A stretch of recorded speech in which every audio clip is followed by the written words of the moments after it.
Action. Going live. Boa tarde, bem-vindos e bem-vindas ao nosso primeiro webinar, pois, do Núcleo de Antropologia da Religião, do CRIA, do Centro em Rede de Investigação na Antropologia.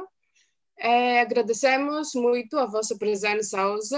Eu sou Eugênia Russo, um dos coordenadores do NAR, com Anastácio Panagiotópoulou e Ana Fedela, e acho que todos somos muito felizes pelo este primeiro webinar, que é muito importante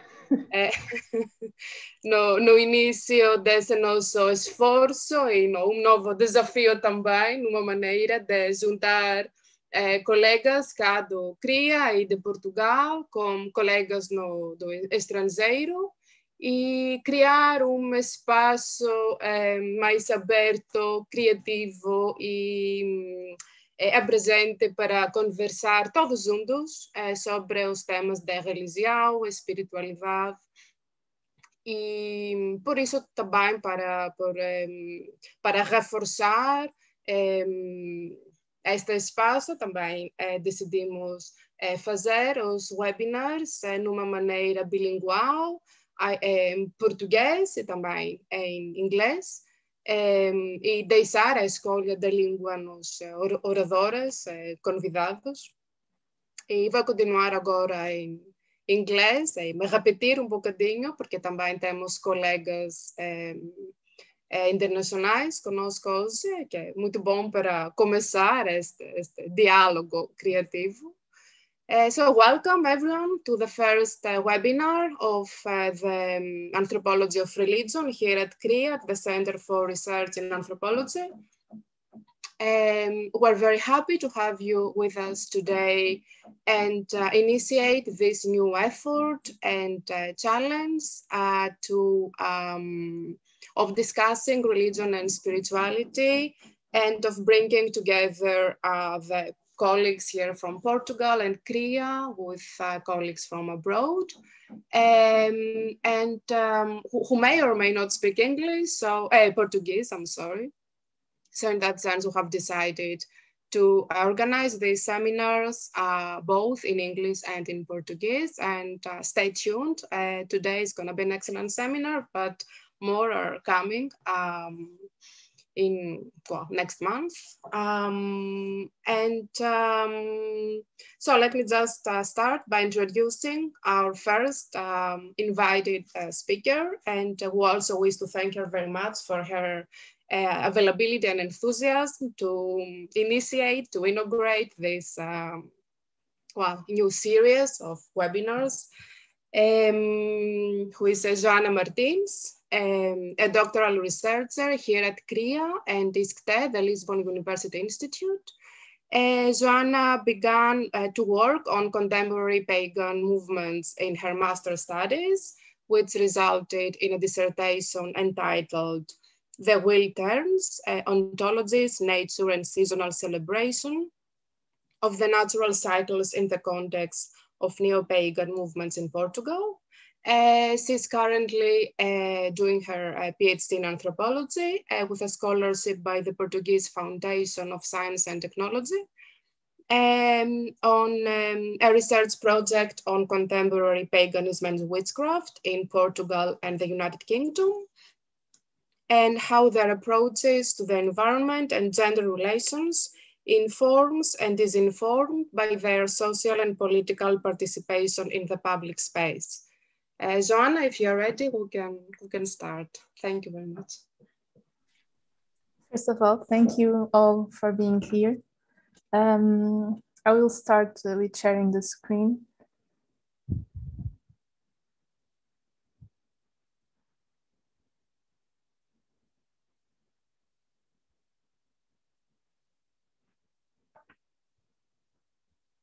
Okay.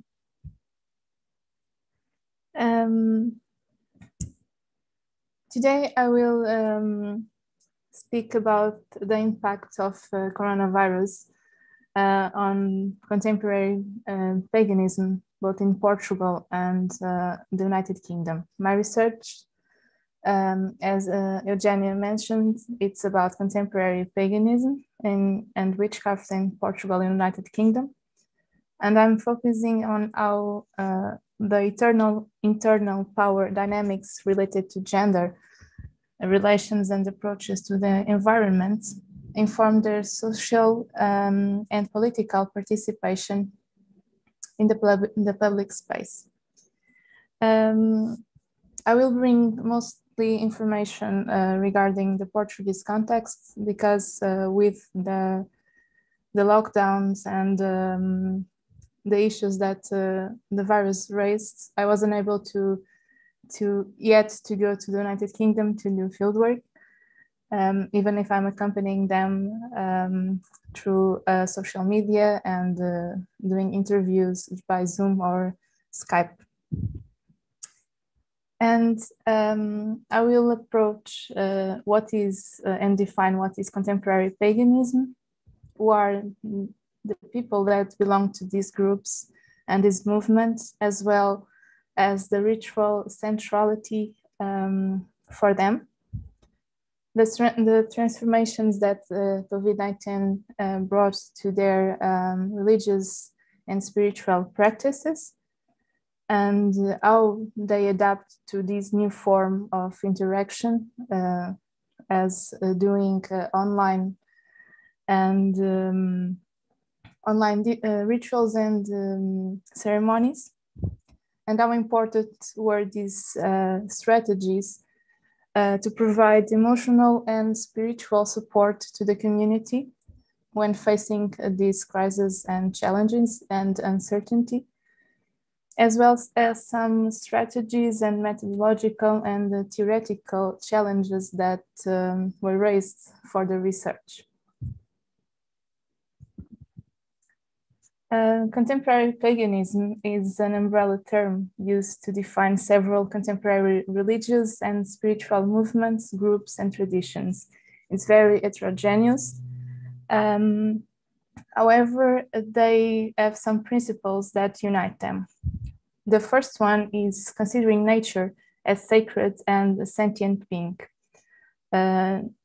considering that the earth has an agency. They celebrate a seasonal festive calendar where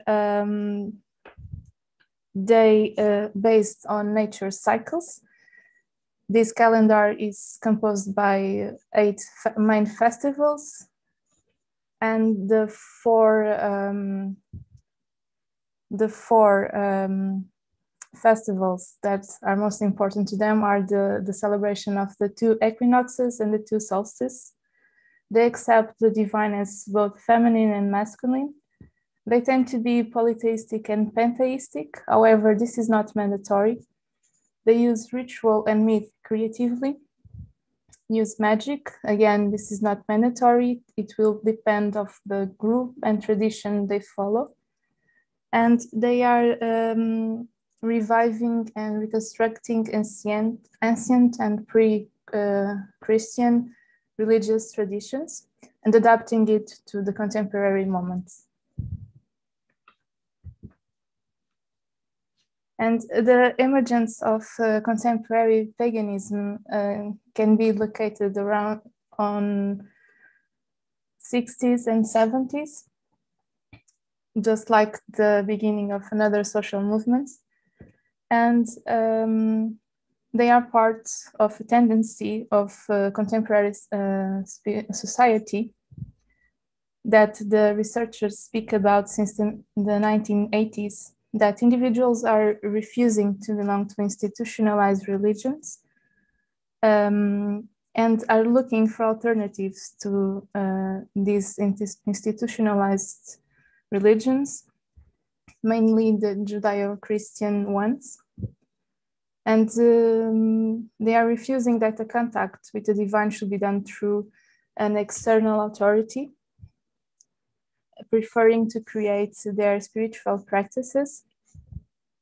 And these contemporary lived spirituality and religions offer them theories and ritual practices where they can work and make sense and take meaning of their social, cultural, and economic context they live in, and identity questions to make sense of their gender roles in society, their desires, their feelings, and offering possibilities of empowerment, as well as tools to deal with their worries regarding environmental issues. And in the context of, considering the Portuguese context, Portugal, as well as other countries of Southern Europe, is marked by a Catholic religious and cultural background, and this impacts has an impact in terms of visibility and the presence of the groups in the public space. Despite their resistance and registration before the Portuguese state, their presence is not clear, and this is also.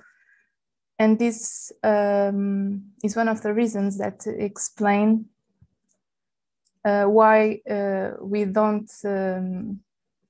see their presence so much as the other religions or spiritual expressions.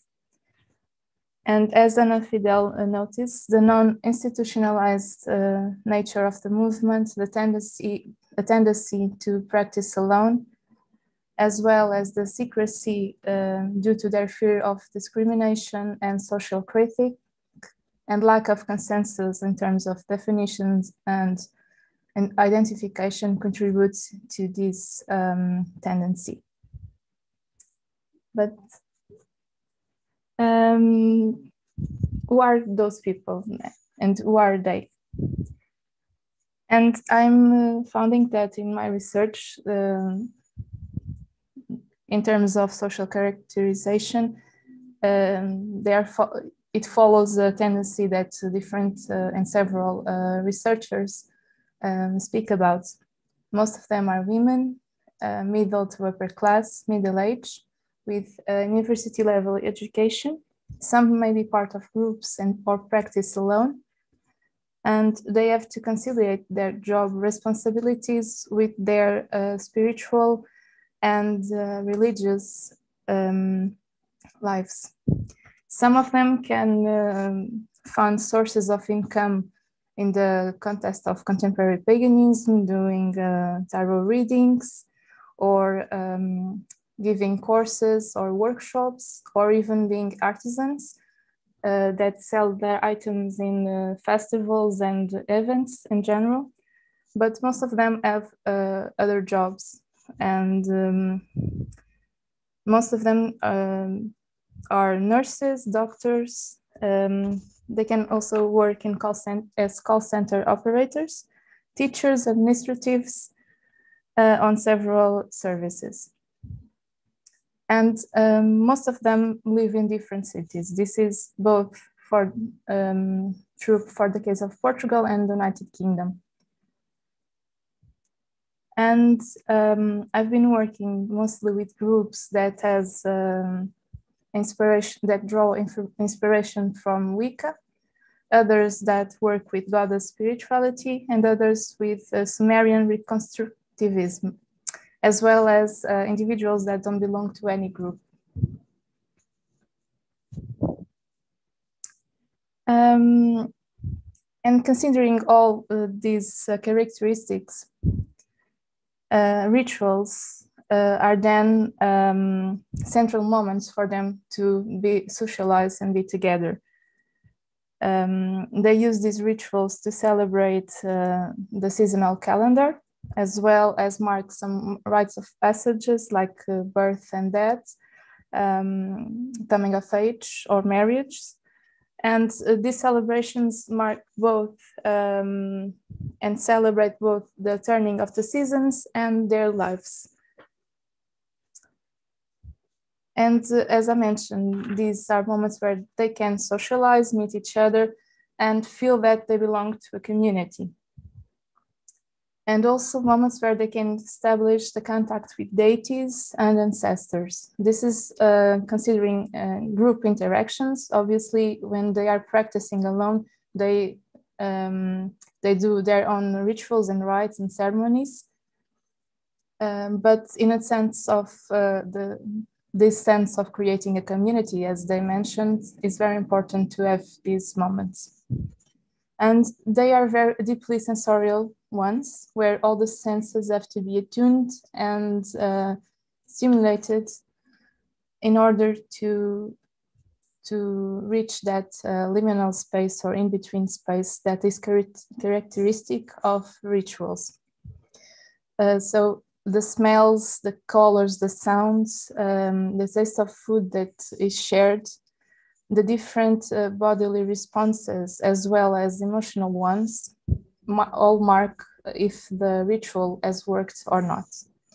And also when doing research on contemporary paganism, these moments are very important to gather information and to be with the people, since as I mentioned, they are not always available, and the research work has been marked, or the research work on rituals has to be marked by this calendar.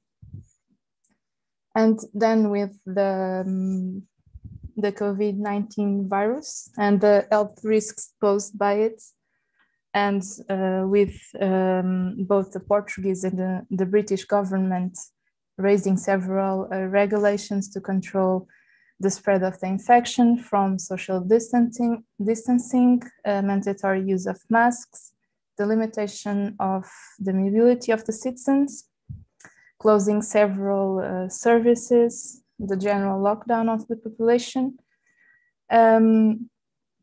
impact everyone. And in the case of contemporary pagans, this made them start a cancellation of several events. They had to stop their gatherings and celebrations. They also canceled the conference, seminars, workshops, and discussions they had marked on their calendars. And the contact started being done exclusively through online and digital tools. These are not new sources of communication for these groups, considering that the initial social characterization I gave. These tools were already being used by them in order to get in contact with each other, both at the national level and at the international one. However, what we can consider as being new is how they adapt their rituals that have that deeply sensorial and emotional and bodily responses to the online space and through digital tools. And the responses from them were very interesting to follow. And even before the lockdown, some of the groups were sharing statements about the support they would give the community during the lockdowns, what events and initiatives they would start, as well as calling and advocating for the practitioners to follow the regulations that the governments were imposing. And these initiatives were very important to provide that emotional and spiritual support of the community. However, before I explain a bit some of these adaptation and strategies, it's necessary to enlighten the main arguments that was present in this context for the reason and origin of the virus. Most of them consider that the virus was a response from the earth when faced with the actions of human beings. These actions went from the destruction of the environment by mining, extractivism, pollution, deforestation, the mass exploitation of animals by the big food corporations, war, famine, and several social inequalities.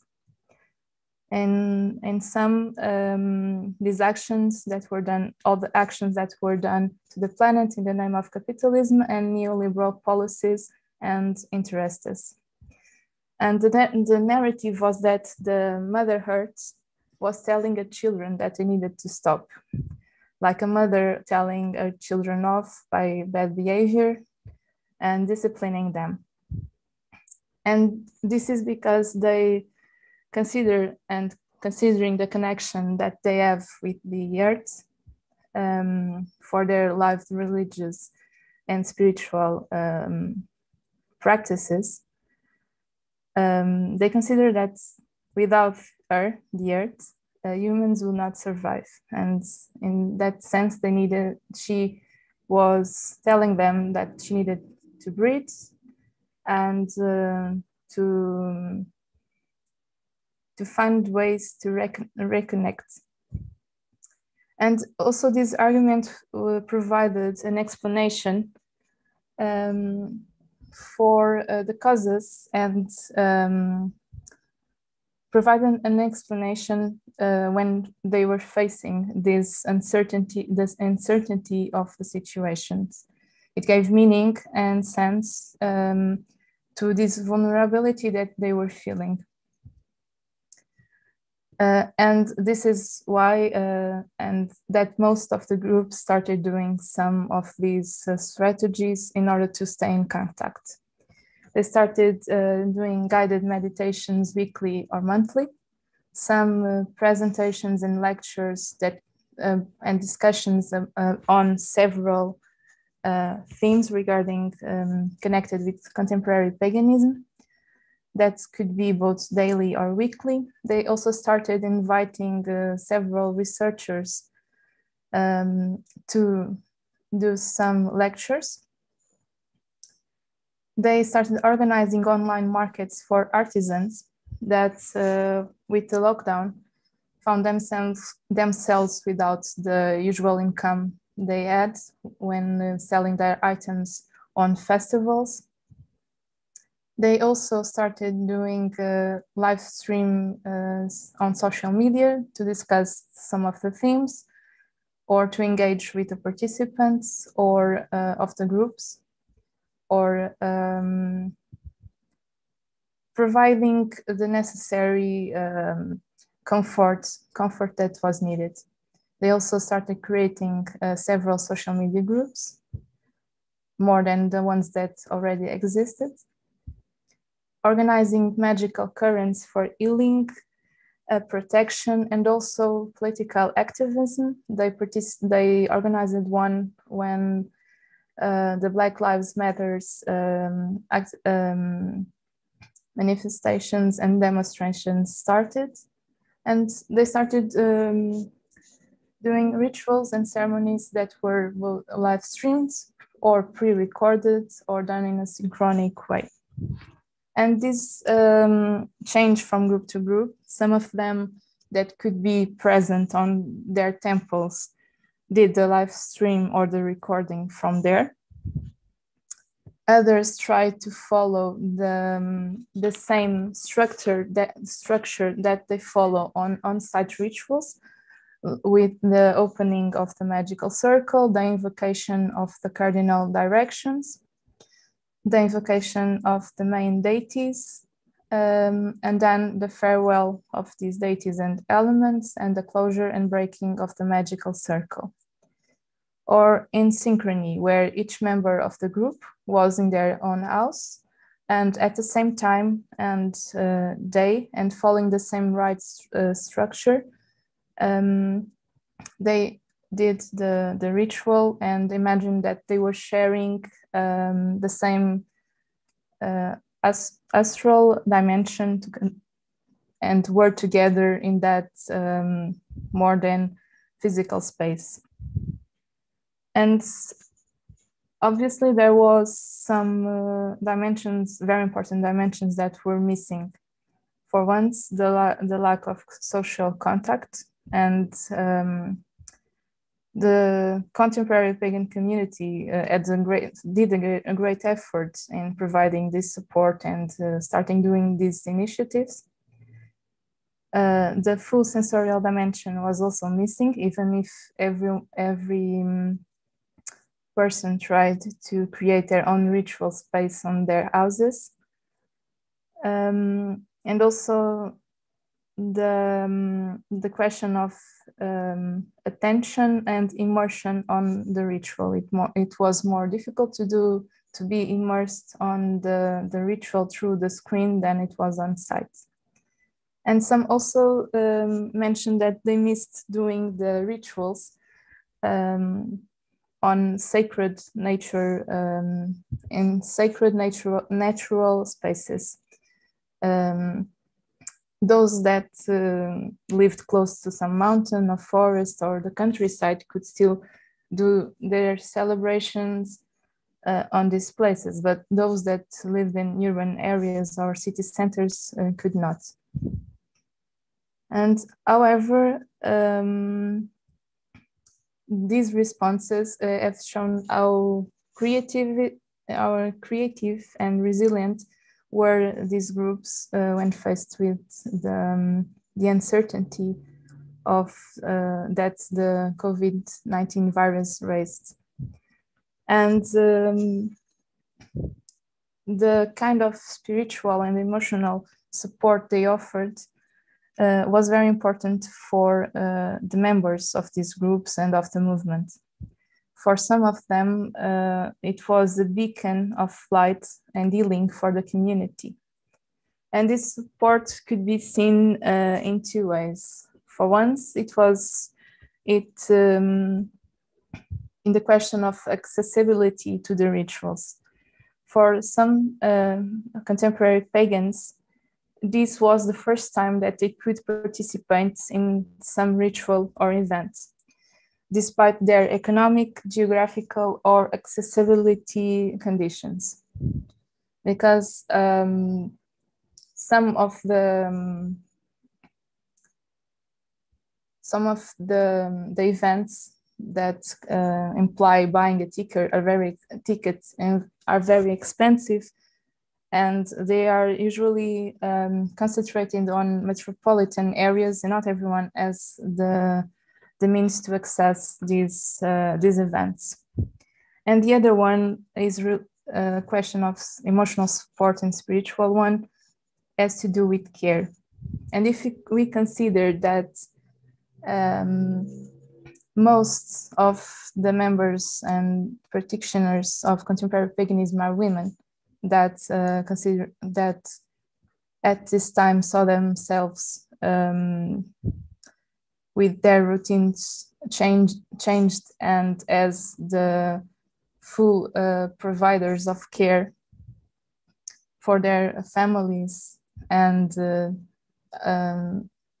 maintenance and for the maintenance of the house. This started affecting their mental health, and some of them told me that those moments that they follow or listen to that guided meditations, that they saw the rituals, or they had the time and space to do their own, was the moments that they felt that they could take care of themselves and find the emotional support to face the challenges that were being raised. And this is this from an interview I conducted on May through Skype, where it explains the positive outtakes of these events. And some of the negative ones were related with the questions I already mentioned, the lack of contact, the problem in concentrating on the ritual when it was done through the screen, and the social contact they had with each other. Sorry.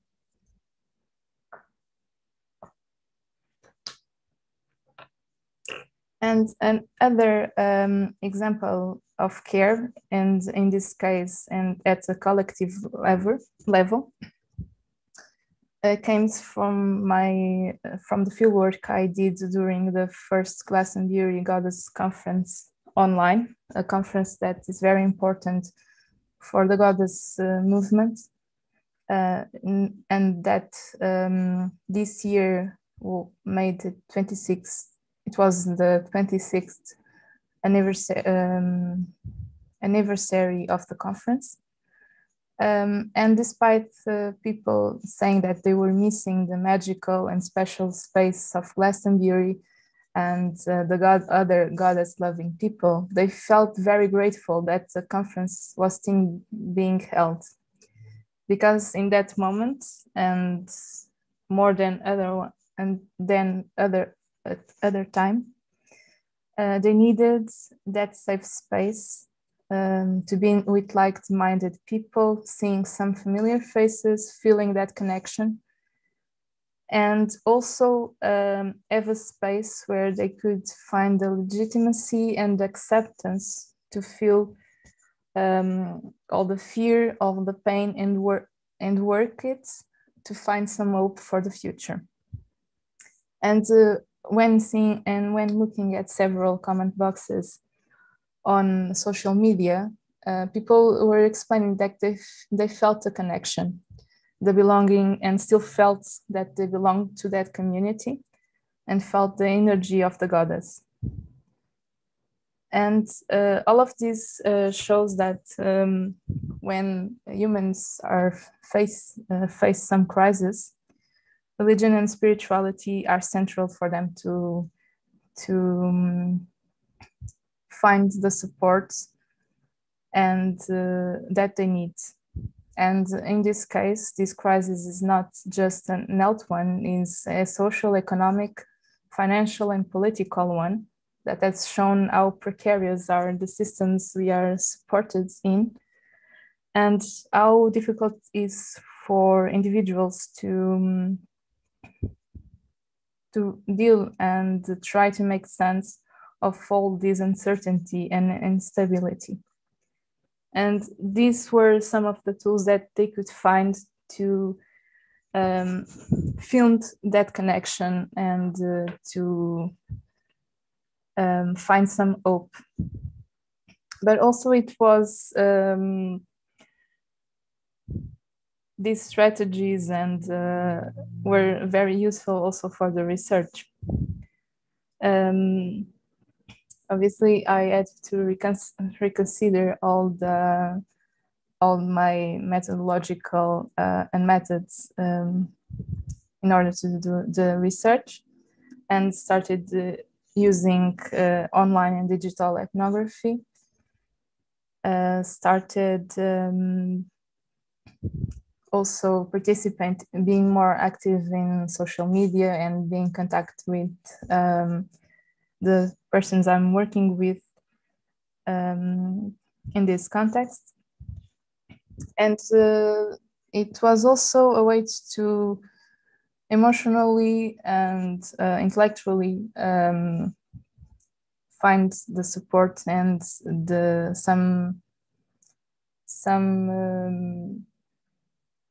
also some hope for the research. And I started following some strategies where I felt that I was in the field.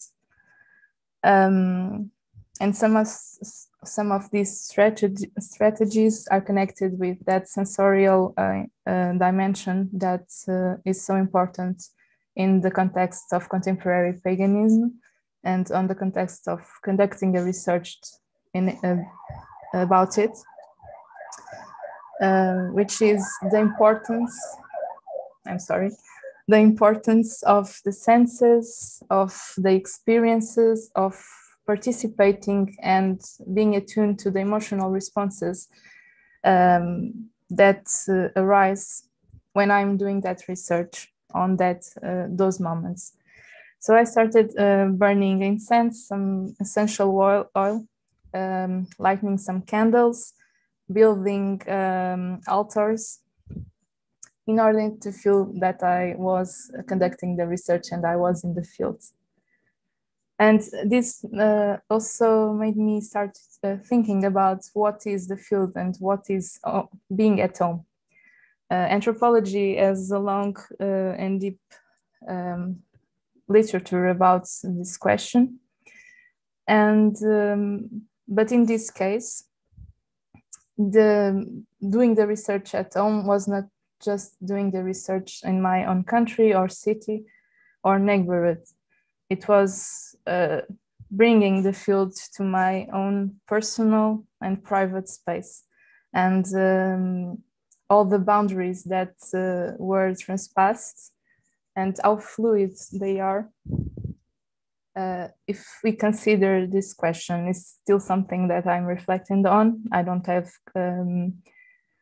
closed conclusions, but it's something that we have to consider and also raise some questions for the future, for what will we do and how will we conduct and adapt our methods and theories to what is to come, and also what will change for those people that we are working with.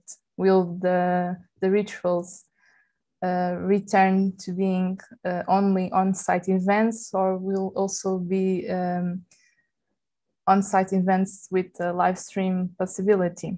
How will they adapt, and what changes will this bring for the groups, both in terms of visibility and also questions of leadership and power structures? And I would like to finish this presentation saying and reaffirming how important was religion and spirituality for individuals when they are facing this period of crisis, of uncertainty, of pain, and employment, death, and everything that is affecting our sociocultural and environmental contexts. And I thank you all for being here, and I'm free to answer any question or doubts that you may have.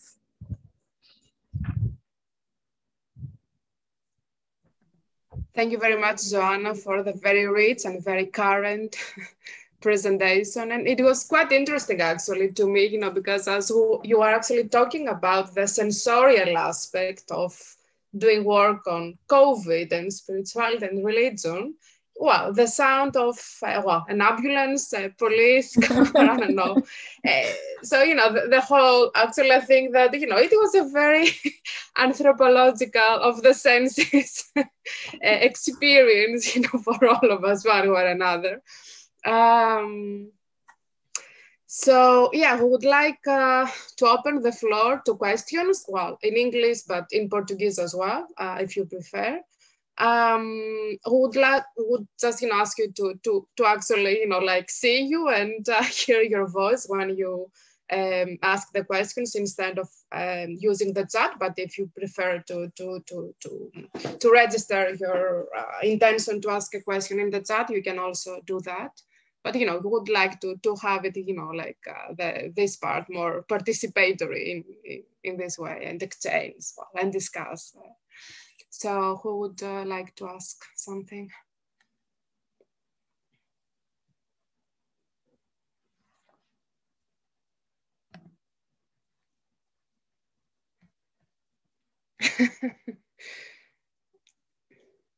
Okay, maybe I'm gonna start. And I was, when you were talking about this anthropology of the senses and how you have created altars, and this whole burning incense, and it was and actually I saw the name. I'm not going.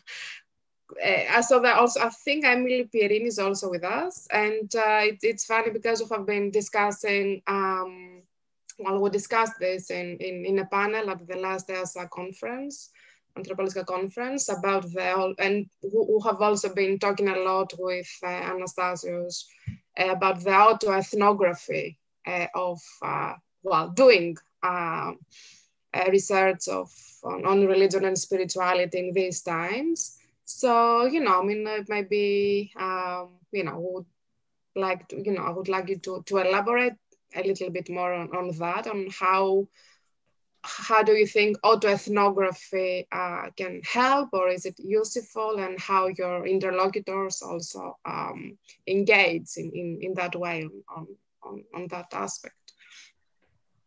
Hi, Emily. Sorry. I think it's a very useful way to do the research, this question of autoethnography.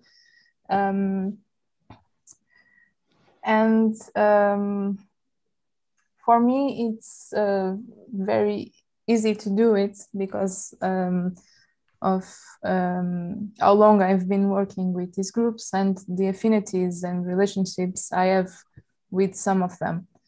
And and also when I'm doing interviews, it's easier for me to understand what they are telling me, or all the sensations they are feeling, that connection they feel when they are doing a ritual or any rite. But also it's very, how to say, it's useful, but also it raises some implications regarding the objective and validity of of our research. However, I consider that we choose a certain team because we are connected to it. And we are capable of being doing the research even if we are connected with the fields we work in. And even when I'm interacting with the people I'm working with, and they see that I'm understanding what they are telling me, that I'm fully comprehending it, it's easier even to create a relationship with them and have this exchange of ideas and of information, and also for them to feel comfortable, or when they are sharing something that is more intimate or worrisome for them. Mm-hmm. Thank you. Well, I'm releasing, so I also put her on the spot, and then we will continue. Hi, hello everyone, and thank you, Joana. Thank you very much for this. I found it fascinating when you said that you bring the field inside your own house through your altar. So it's interesting because I'm also organizing a panel now with Joana Baia and Giovanna Capponi on religion at home, on domestic altars during the pandemic. So it's interesting to see also this autoethnographic part of bringing, like seeing the altar as a door to the field within your domestic spaces, not just a door to the sacred, but also to the field for us. So fascinating. I conducted research on the Goddess Temple in Glastonbury about 15 years ago. I remember that what people described to me in the ritual, in the fire festivals, it was like the shared space and time in the ritual performance, that it was also sharing energy through the bodies. So perhaps when the energy goes high and high and high through singing, dancing, they will lower the energy with poetry. So it was something that was developed through the whole participation of the whole group. So I was wondering how this can happen in online ceremonies, especially when this is pre-recorded. So we don't have the share of time. How does the anthropologist's body enters the circle?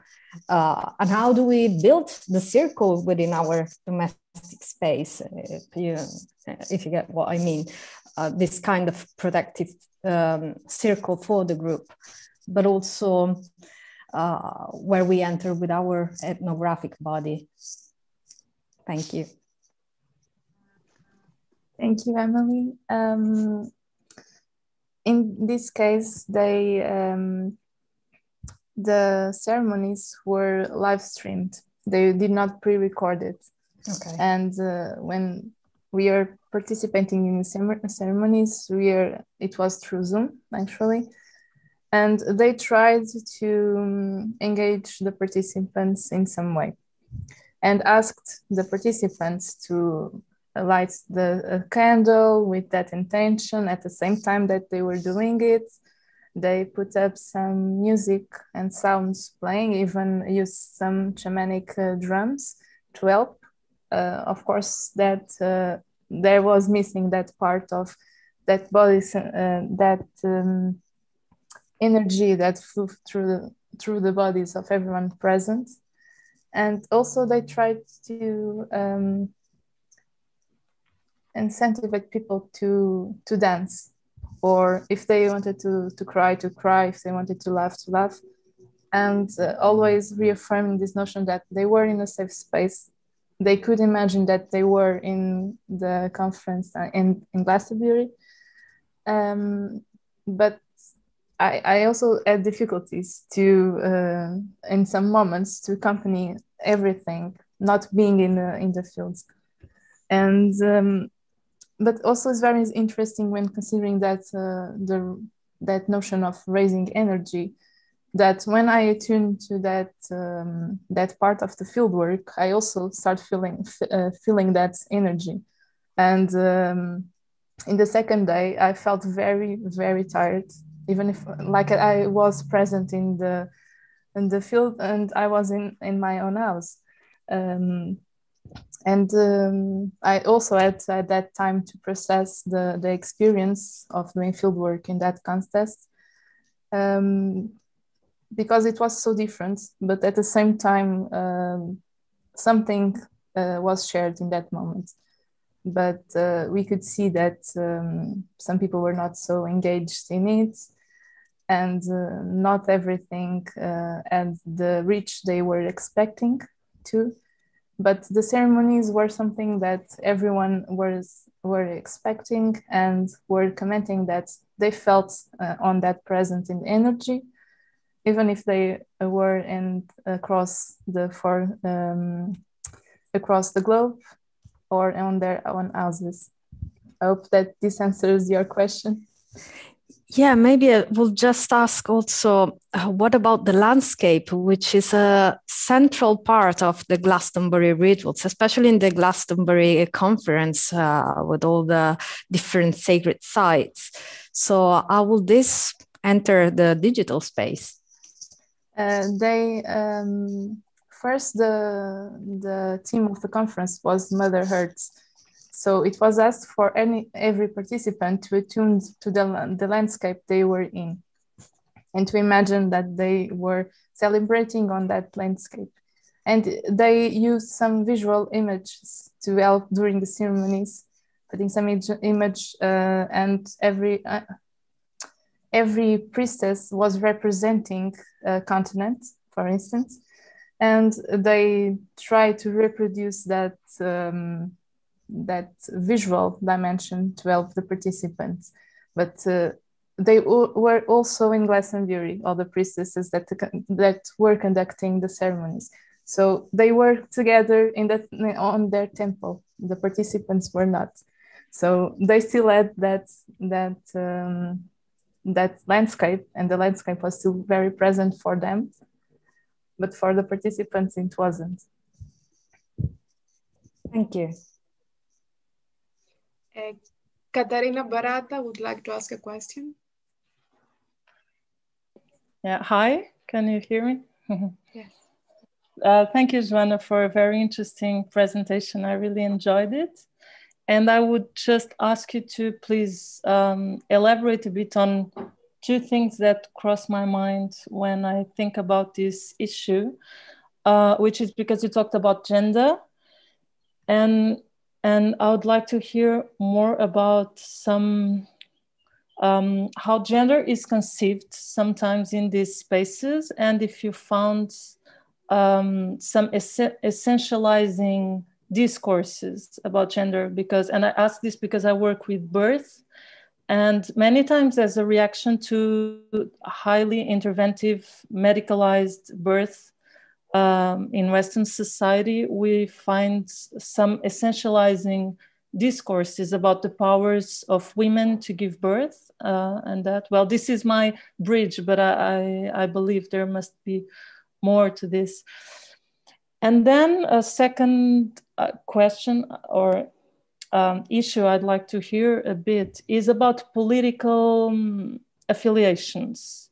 If you found any connections to, so you mentioned the anti-racist movement, the Black Lives Matter, but also because the pandemic has also created like this kind of dystopic reality we're all living in, and there have been several reactions to this, and if you could also comment on that. So the pandemic is a subside to this, but by the political, I mean not only, of course, the political parties, right? So because of this dichotomy between left and right, which is currently is being questioned, and many times we find this like apolitical discourse as well that says it doesn't make sense to talk about left and right. I would just like to hear a bit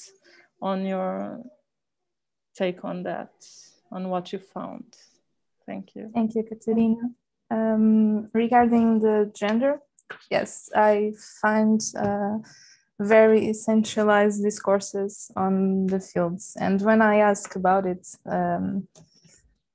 or raise questions regarding what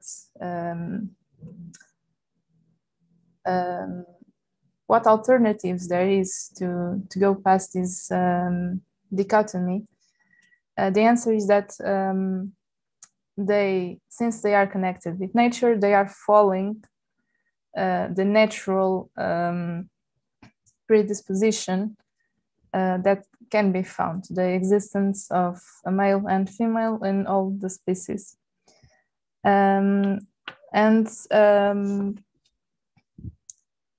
there is some differences, and it all depends from the groups. And also the age of the members of the contemporary paganism. The younger generation that is starting to arrive to contemporary paganism is much more politically engaged and is more aware to activist or LGBTQI rights, to the possibility of rethinking all this binary between female and male. And also, because also they are a different generation that is worried and is worried with these questions. And that notion of the connection with birth and this essentialization of the female through it, it's something that is recurrent in the workshops, on the ceremonies, even more when you're talking about the goddess spirituality. It's constantly referred that the female is connected with their biological sex and to their uterus and ovaries and the possibility to give birth. And sometimes these discourses, they raise some questions for those that don't want to be mothers, for instance, or those that can be mothers. because of some physiological problem. And what usually is said is that this notion of birth is a more metaphoric question than a biological one. And it also depends of the context. In Portugal, I found that this essentialization of gender is more present than in the United Kingdom, that has a more inclusive discourse around these questions. And regarding the political affiliations and all the dystopic questions, some of them started following some of those conspiracy theories that arose during this time, like the possibility of through the vaccines, some microchip is being introduced in our bodies, some completely disregarding the need for use of masks, or feeling that the mask was a way of oppression from the government, and but this was not consensual in all the community.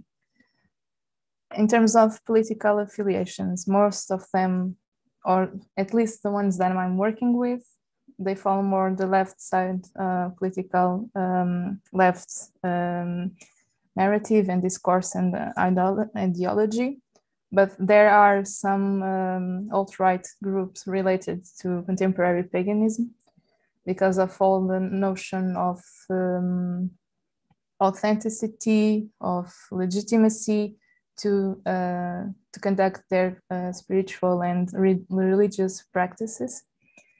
But again, the connection between, and this is something that I'm also focusing on the research, between the political and the spiritual and religious, it depends of the groups and depends of the age of the persons I'm working with. Some groups, they tend to have a very apolitical posture, and focus, for instance, on trying to regulate the presence of contemporary paganism on the public space, or the recognition of their groups as a legitimate religious and spiritual expression. Others, mainly those that are related to goddess spirituality, are very politically engaged and follow a lot of discourses that come from environmentalism, ecofeminism, and they combine it with their spiritual and religious lives. And also it depends of the age. The younger generation, as I mentioned, they are more politically engaged than the older generation.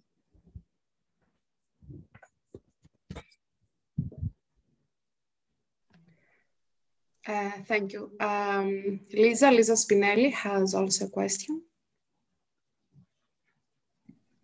Good afternoon, everyone. I'm sorry I cannot show my face because the video has been blocked, but I will try to pronounce everything clearly. So thank you, first of all, very much, Joana, for your presentation. That was very, very interesting. And I wanted to ask something about the secrecy that you talked about. You said that these groups sometimes do not like to share their religious view because you said they are a bit discriminated. And I was a bit curious of what kind of occasions in our society they really feel discriminated by what kind of people and groups. And the second question would be about how did you go around this secrecy to get to know these groups? And for example, I was wondering if virtual ethnography helped you already during this phase of your research, the phase of reaching out for your population, or did they allow you to participate to any kind of encounter, or there was some secrecy about it as well? And that's it. Thank you very much. Thank you, Liza. Regarding the question of secrecy, mainly in Portugal, since we have this Catholic religious and cultural backgrounds, and there's the definition given and the weight of the word pagan is very present in the context and raises a lot of stereotypes, and they fear that this can lead to some types of discrimination. And also regarding the question of satanic groups, they fear that they are connected with this type of groups. And this is why they try to be more secretive. And also there's a lot of barriers in this secrecy. When they interact, they can do public or private events. When they are public, they construct it in a way. When they are private, in other ways. I have been able to be both in public and more private events because when I started working with these groups for my master's research, I contacted first an association, and this gave me the opening to start meeting the people on the context. And now, since I've been working with them for some years, I do have access to some dimensions of their lives, spiritual and religious lives, that I did not have in the beginning. I was invited for some meetings that were more conducted with the main core group of the association, and also invited me to give my opinion on the thing they were discussing, and was also invited to some rituals that were only for members of the group. And also I know that even online, or even when I was able to do on-site fieldwork, I was not invited to all the rituals or the meetings they had. So this notion of public and private is it's also something very interesting to consider and to reflect on, because what is private for some can be public for others. And also in terms of secrecy, they are very clear in terms of the sharing of certain knowledge and mysteries as they speak about. Some of them, they don't speak about it because, and even on rites of passages and some initiations, only the persons that are in those groups know what's happening.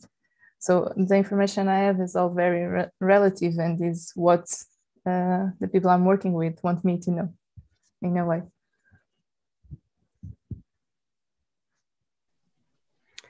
Anastasia? Thank you, Eugenia. Thank you, Joanna. Just to follow up a bit with the secrecy and discrimination question, one clarification question would be if the term itself, pagan or neo-pagan, is, you said it's an umbrella term, but I'm still wondering if it's, let's say, an indigenous term, or it comes from somewhere else. I mean, do they use this term on purpose and explicitly? And if yes, is there a kind of willingness to go against something else, like, for example, Christianity? So is it, let's say, a self-imposed almost contradiction or opposition to the norms or to the established religions? Or is it a label that is put from the outside? One question is this. The other is a bit more complicated. I don't know exactly how to frame it. There seems to be, and perhaps the COVID situation exaggerated this thing, there seems to be, on the one hand, an extreme, let's call it individualism, which of course with the COVID situation, maybe it was exaggerated because everybody stayed at home. And on the other hand, an extreme universalism, which is referring to nature, to humanity, to this cosmic energy. So I don't know exactly how to frame the question, but there seems to be two very antithetical forces going on with no middle ground, as it were, you know. On the one hand, you have this extreme private and individual experience. You mentioned the senses, the body, an effort to feel good, you know, bodily, emotionally. On the other hand, I don't know, ritual practices like, you know, praying for nature, I don't know exactly what they do. How is this bridged, this apparent opposition, you know?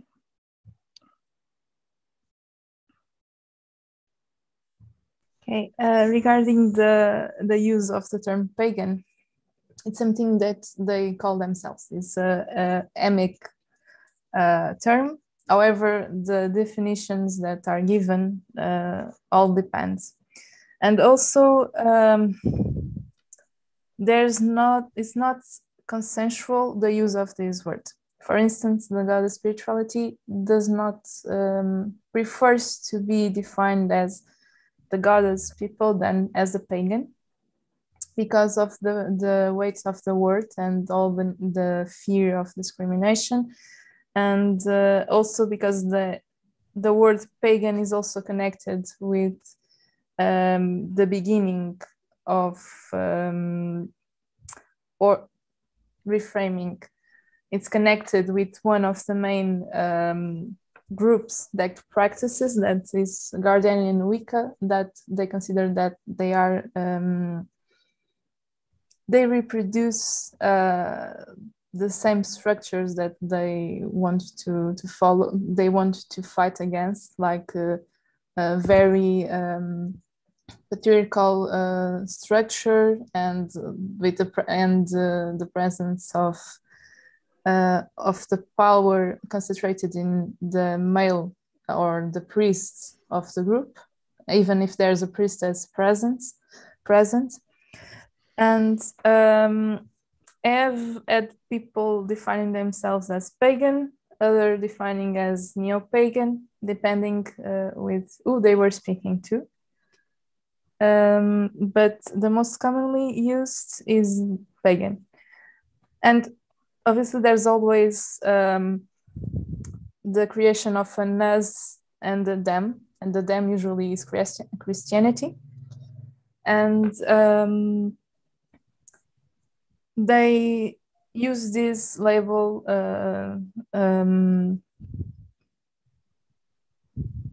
proudly, in a way, and because they want to be recognized as a legitimate spiritual and religious expression, just like Christianity.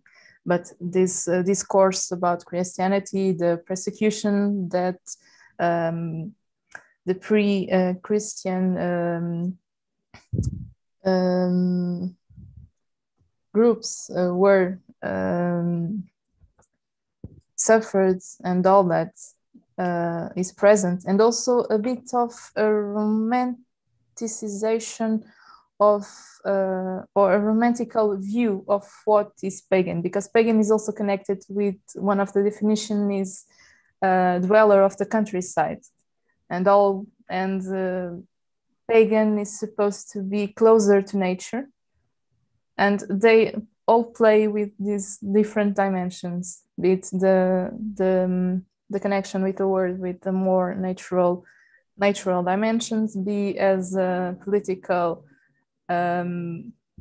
statement, even if sometimes they do not recognize that affirming that they are pagan, they are doing a political statement.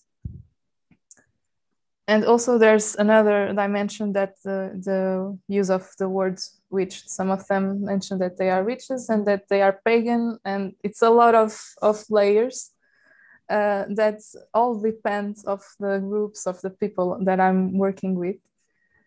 But as a general, they do use the word pagan. In terms of the question of individualism and universalism, in a way, yes, there's no middle ground in that sense, but if we consider the notion of care and of healing, they do find a middle ground between this individualism and this universalism that you spoke about.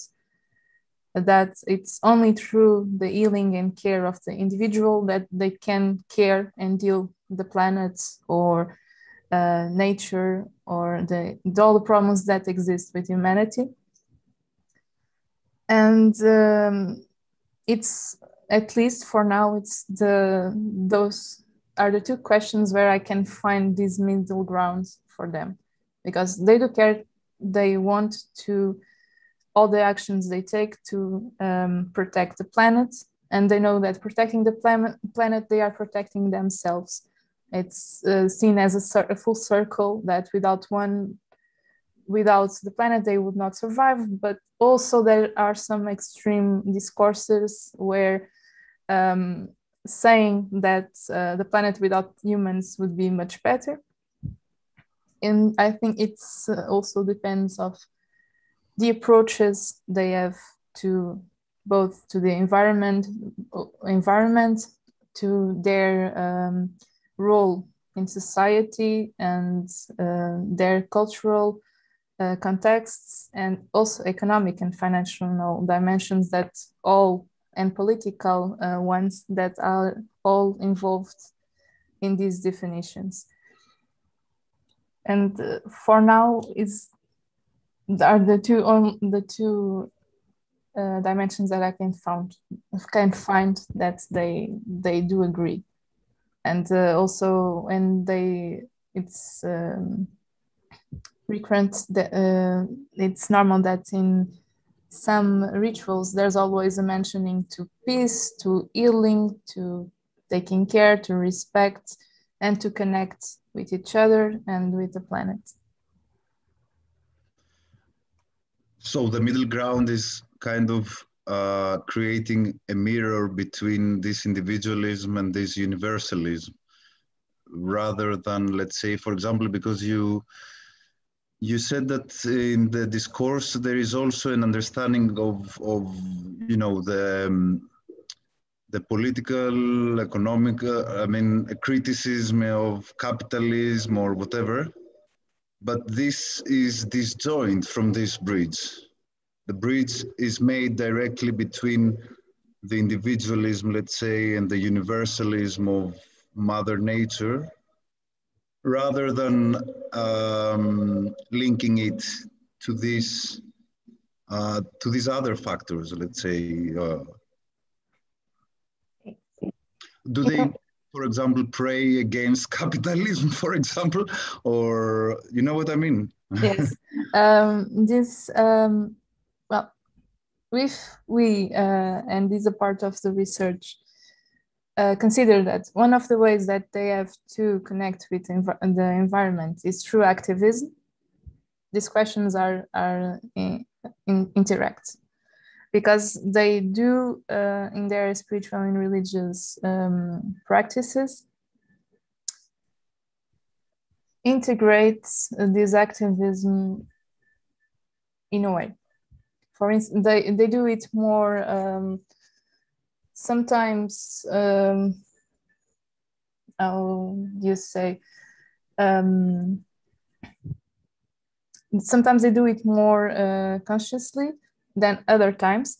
But for instance, when they participate in demonstrations and then on the rituals that they do after that, those demonstrations, they integrate the phrases that are during that are said during the manifestation or the demonstration.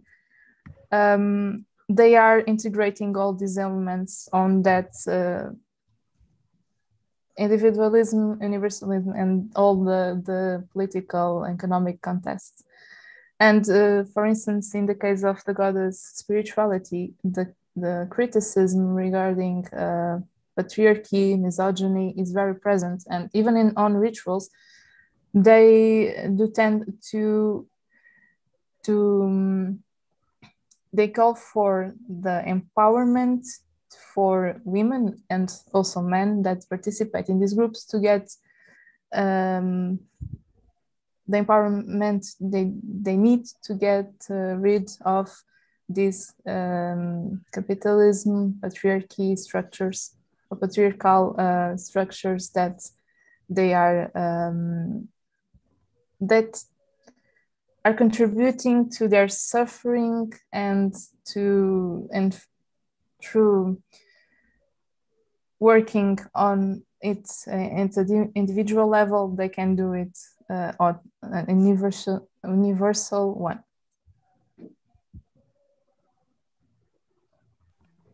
We'll have 3 more questions. First, Caio, then Taz, and then Lisa.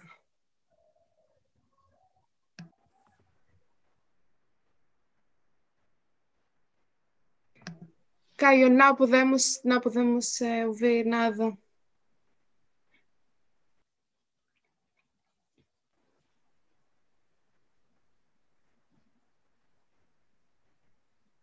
Ainda não. Quer escrever a pergunta? Acho que podemos fazer uma exceção, escrever e depois vou dizer. Mas, Taz, you can ask your question and then I'll read Caio's question. Hello, Joana Martins.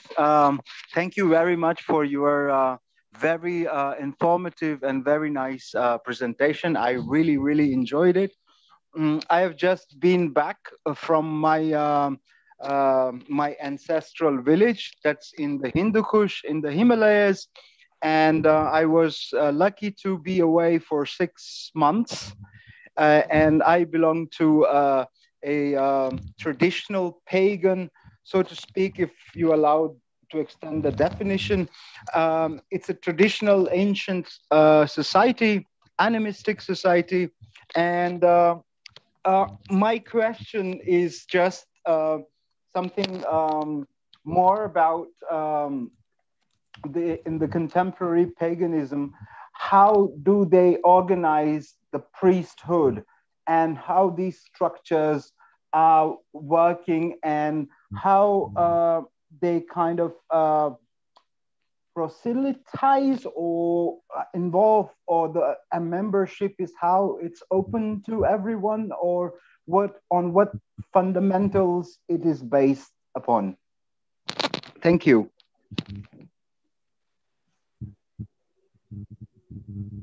Thank you, Taj. In terms of organization of priesthoods, they all go through some kind of initiation and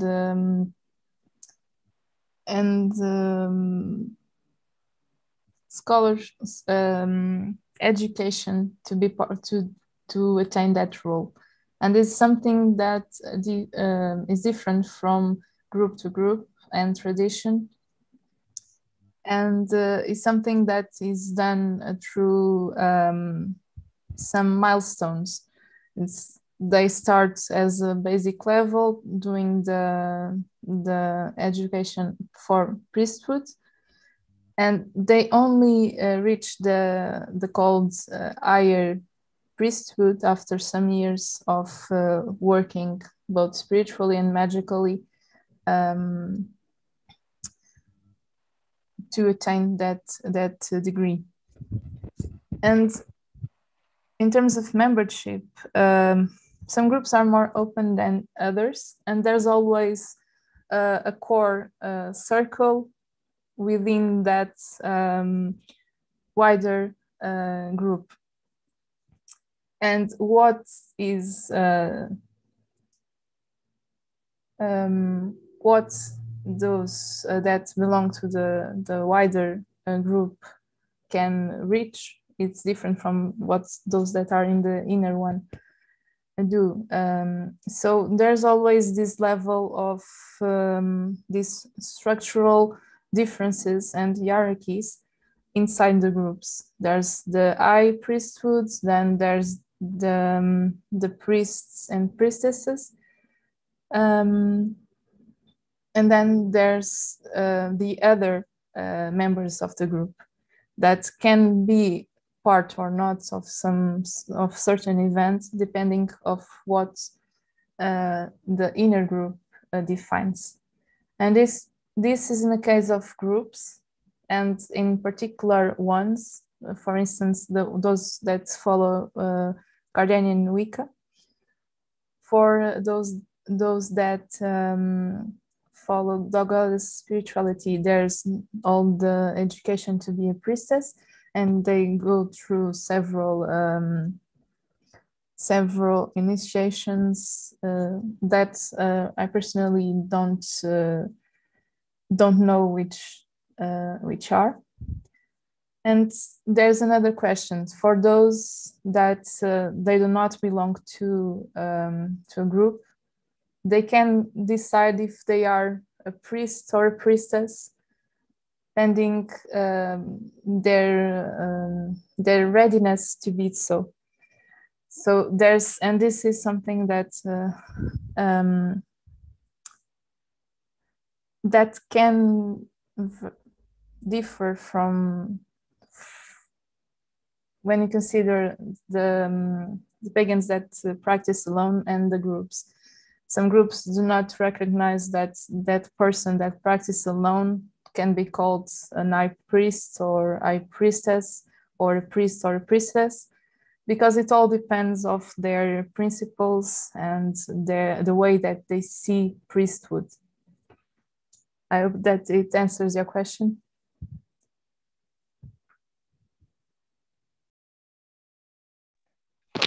Thank you. Yes, it does. Thank you very much for your presentation.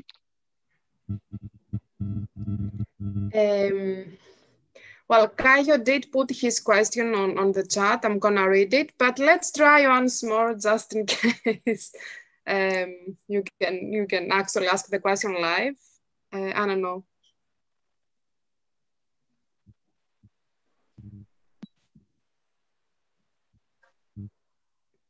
No, still not. Okay, Joanna, I'm gonna read the question from the chat. Thank you for the presentation. I would like to ask about the COVID conspiracy theories in those groups. Are these theories creating some kind of conflicts? I'm working like you in a virtual ethnography in Hare Krishna movement groups in Brazil, and that is a constant issue in these groups.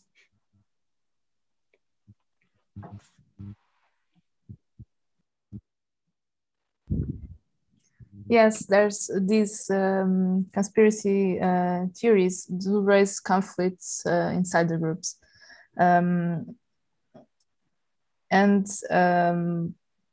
Because some of them do follow the regulations that are stipulated and agree with the existence of the vaccines and all the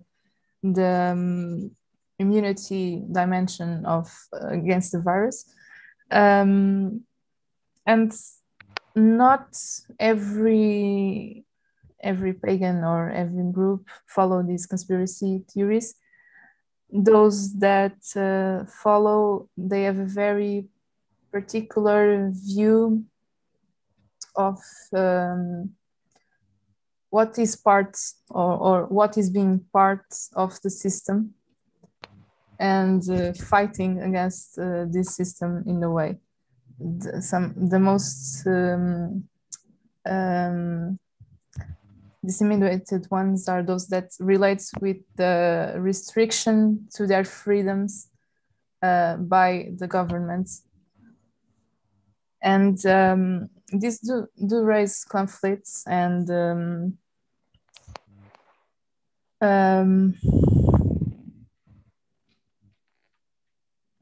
some of them are very critical of those that do follow these conspiracy theories, and they consider that these following these conspiracy theories are gives a bad image to the groups and to contemporary paganism in general.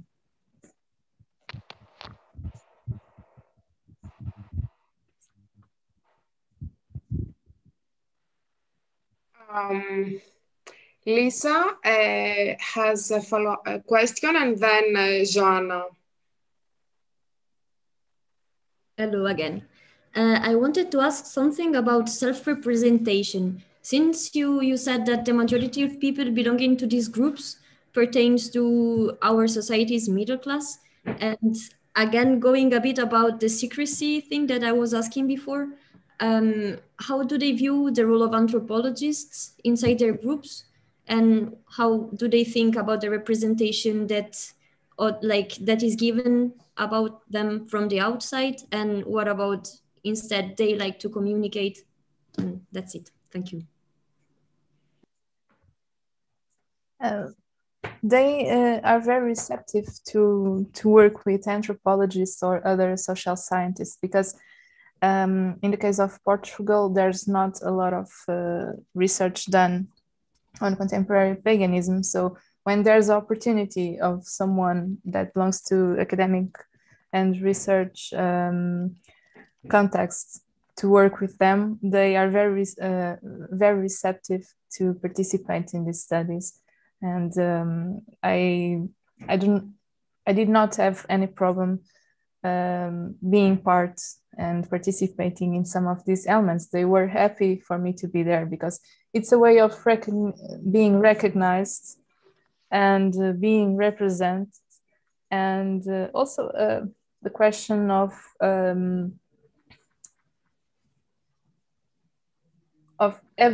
not having a voice, but of having another type of context where they could be, they could share their views and practices.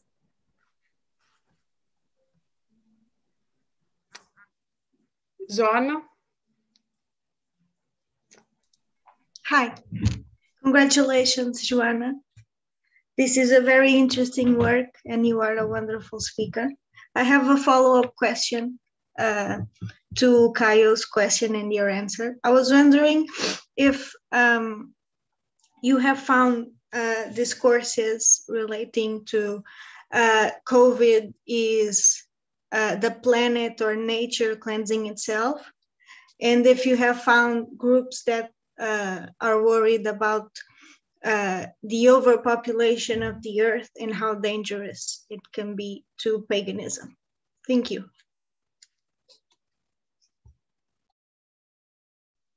Thank you, Joana. Yes, the main reason that was given by the groups was that this was a response from the planet and to all the issues that were raised by capitalism and neoliberal policies and actions. And I haven't found the notion of overpopulation, but they sometimes tended to follow some eugenic discourses where, for instance, that idea that without humans the earth would be healthy and would be great, and but they are also aware that since we are all they consider that we are all parts of this system, that humans are connected with non-human animals and with the environments, and that they are part of this web in a way, that everything needs to be reach a level of middle ground where they could move and be. But it was, for instance, at around March and April when those news regarding those fake news that the dolphins were appearing in Venice channels or animals were taking back to cities, it was something that was shared, and that discourse of calling the awareness for humans now that you are at home, try to learn and change your actions and your actions before the environment, because without the planet we would all die.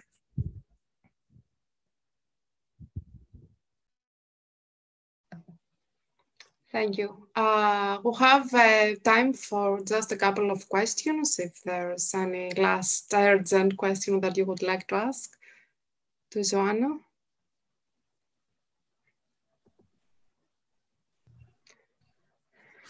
I guess that's it. Thank you very much, Joana. That was a really, really interesting and thought-provoking presentation. And thank you, everyone, for your equally thought-provoking questions. I think we touched a lot of subjects. We're going to have our next webinar in about a month's time. We'll share the details very soon, so stay alert, and it's going to be equally interesting. Well, at least we think so. But because, you know, have also seen quite a few new faces here, we just want to share our details of the Núcleo de Antropologia de Religião. This is our email and also our email address in the Google Groups. So if you're interested in being kept updated about our future events, and we do plan to organize things throughout the next months, please feel free to email us, to add you to the group and to the email list. So thank you very much for your presence today, and we look forward to seeing you next month in our next, in the webinar Donar number 2. Which is going to be a film presentation. Well, if we can share the details already, yeah, it's gonna be like a film presentation. Yeah. By Ana Stella Cunha, and also it's gonna be a combination because well, we'll have a little bit of ethnographic surprise in there as well. We're gonna keep it a secret so that we can be able to attract maybe more to keep the interest, to maintain the interest anyway. So yeah, thank you very much. I don't know if Anastasis or Anna want to say one final word as well today, but if not, thank you as well. Yeah, I just wanted also to thank Joanna. It has been and also to thank you all, because well, I have been surfing with together with Joanna through this research, and and adapting it also to the COVID. And Joana has done a really, really great work, because I think she has managed to add research to the COVID times and really also open new perspectives on how to do research during COVID. And yeah, just I wanted to thank Joana once more and thank everybody. And yes, I'm really happy that we were so many, and let's hope that for the next time we will also be as many. Thank you, Anna. Thank you, everyone. Thank you, everyone, for being here. Until next month.